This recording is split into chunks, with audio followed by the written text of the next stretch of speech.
Bonjour, je suis très heureux de te retrouver afin de partager sur ce thème.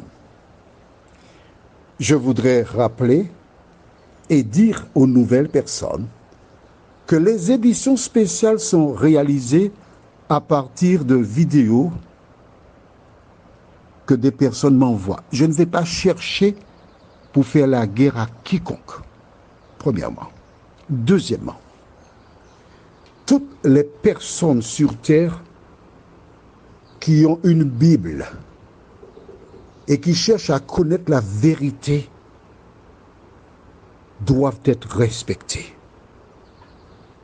Voilà donc pourquoi j'encourage les uns et les autres à simplement lire la Bible, non pas avec un esprit de conquérant ou de vainqueur, mais de personnes humbles qui remercient Dieu de leur avoir apporté une information et qui cherchent avec tact, amour, tendresse et respect de communiquer aux uns et aux autres la vérité.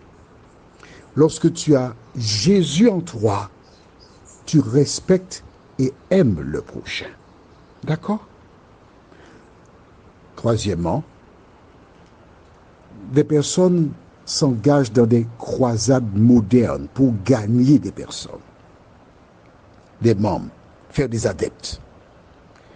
Mais je voudrais t'inviter à lire le livre de Actes des Apôtres, chapitre 2, depuis le premier jusqu'au dernier verset. Et tu découvriras que c'est le Seigneur qui ajoutait chaque jour à l'Église ceux qui sont sauvés. Alors, moi, je ne fais pas la guerre. Et je te dirai plus. Je suis un animateur bénévole au Secours catholique. J'aime tous les hommes parce que c'est ce que la Bible m'a inculqué. Mais j'ai le devoir, puisque j'ai reçu cette petite vidéo, d'apporter la connaissance de la Bible. Alors, nous aurons une deuxième demain pour peaufiner. D'accord? Juste avant, prions. Notre Seigneur et notre Dieu, c'est le cœur contrit que nous venons vers toi, car nous sommes conscients que le sang de Jésus a coulé pour tous les habitants de la terre. Que le Saint-Esprit continue de m'utiliser afin d'éclairer les enfants de Dieu. Au nom de Jésus, pour ta gloire éternelle. Amen. La Bible est-elle la parole de Dieu? Question simple. Allons au livre de Jean chapitre 5. Jean chapitre 5, les versets 39 et 40. C'est Jésus de Nazareth qui parle. Et que dit-il? Vous sondez les Écritures parce que vous pensez avoir en elles la vie éternelle. Ce sont elles qui rendent témoignage de moi. Et vous ne voulez pas venir à moi pour avoir la vie. Qu'est-ce que cela veut dire? Du temps de Jésus, ses contemporains sondaient les Écritures. Note bien, on ne lisait pas pour eux. Ils lisaient par eux-mêmes, ils sondaient. Ils allaient jusqu'au fond des choses pour comprendre, pour connaître et asseoir leur foi. Au fil des siècles, la situation a changé. Et aujourd'hui encore, beaucoup de personnes se contentent d'écouter des prédicateurs, des curés, des pasteurs. Mais il n'en était pas ainsi par le passé. Et Jésus dit de manière précise au verset 39, « Vous sondez les Écritures. » Pourquoi? Parce que vous pensez avoir en elles la vie éternelle. Donc la vie éternelle se trouve dans les Écritures. Nous sommes d'accord? C'est ce que dit Jésus.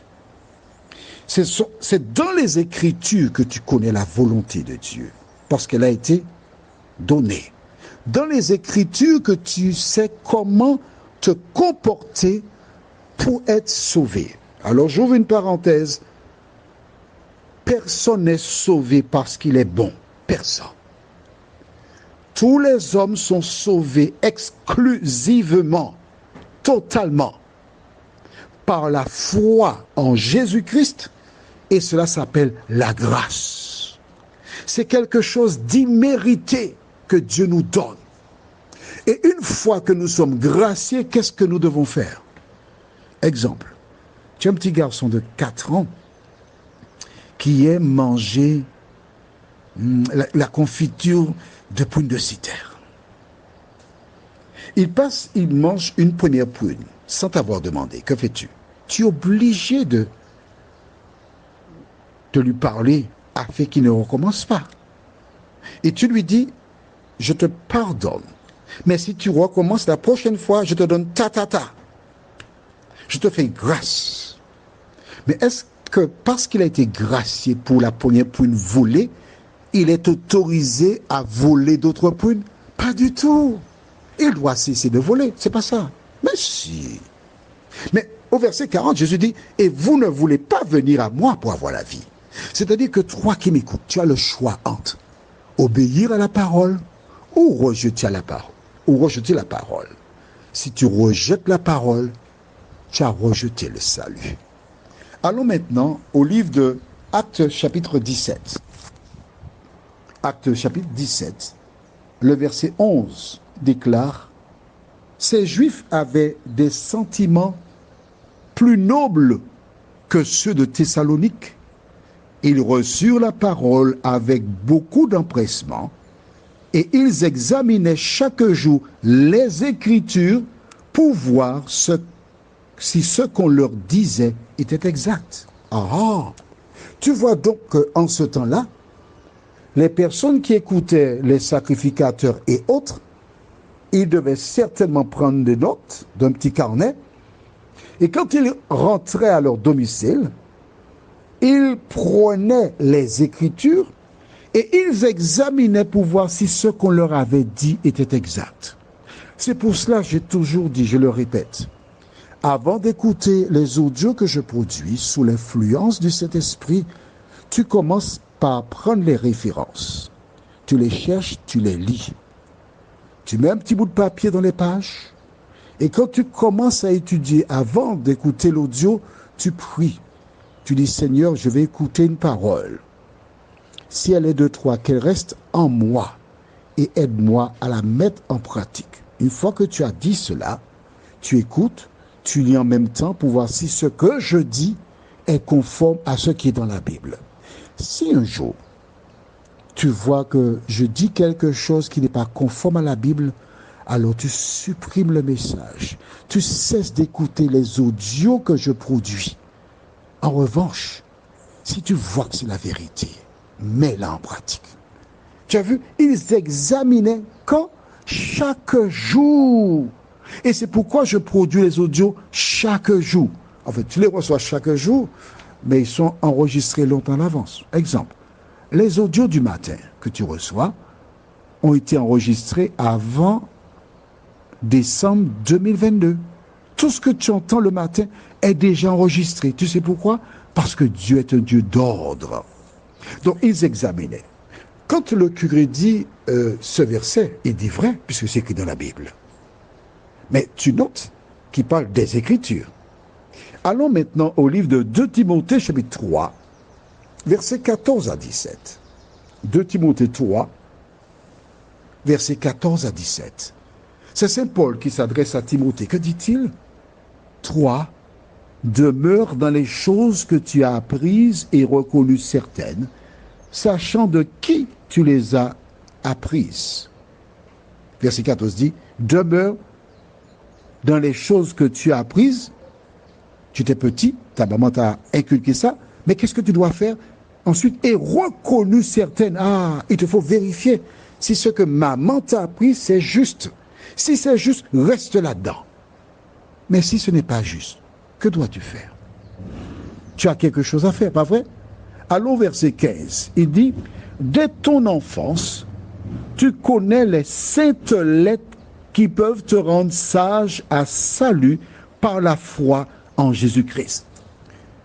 Donc voici Paul qui dit, tu connais les saintes lettres qui peuvent te rendre sage. C'est-à-dire que à partir de l'enseignement biblique, quand tu mets en pratique, l'enseignement te permet d'être sage aux yeux de Dieu. Verset 16. Toute écriture est inspirée de Dieu et utile pour enseigner, pour convaincre, pour corriger, pour instruire dans la justice, afin que l'homme de Dieu soit accompli et propre à toute bonne œuvre. Ce que dit le curé lorsqu'il parle des Écritures, il fait allusion à l'Ancien Testament. Et là-dessus, le curé a raison. Ce que nous appelons la Bible aujourd'hui n'existait pas du temps de Jésus. Il n'y a que l'Ancien Testament qui existait. Mais nous avons vu ce que faisaient les gens en ce temps-là. Alors, comment comprendre la suite, la parole de Dieu? C'est ce que nous verrons demain, si Dieu nous prête vie. En attendant, que le Seigneur continue de veiller sur toi. Que les anges veillent sur ta personne, ta demeure, ton activité professionnelle. Que le Saint-Esprit te conduise dans toute la vérité. Et que le sang de Jésus te purifie de tout péché. Amen. Je te souhaite une bonne journée sous le regard de Dieu.